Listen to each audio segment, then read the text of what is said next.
محترم سامعین کرام، مشکوٰۃ شریف میں حضرت عبداللہ ابن عمر رضی اللہ تعالیٰ عنہ سے روایت ہے، کہتے ہیں کہ رسول کریم صلی اللہ علیہ وآلہ وسلم نے فرمایا، اللہ کے نزدیک ثواب و فضیلت کے اعتبار سے دوستوں میں بہترین دوست وہ ہے جو اپنے دوستوں کا بہترین خیر خواہ ہو، اور اللہ کے نزدیک پڑوسیوں میں بہترین پڑوسی وہ ہے جو اپنے پڑوسیوں کا بہترین خیر خواہ ہو۔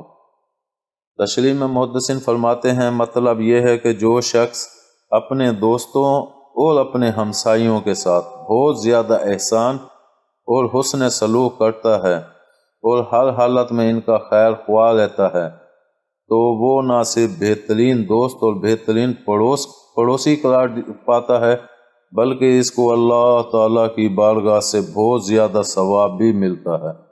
امید ہے آپ کو ہماری یہ ویڈیو پسند آئی ہوگی۔ پسند آنے کی صورت میں لائک کریں، کمنٹ کریں اور شیئر کرنا مت بھولیں۔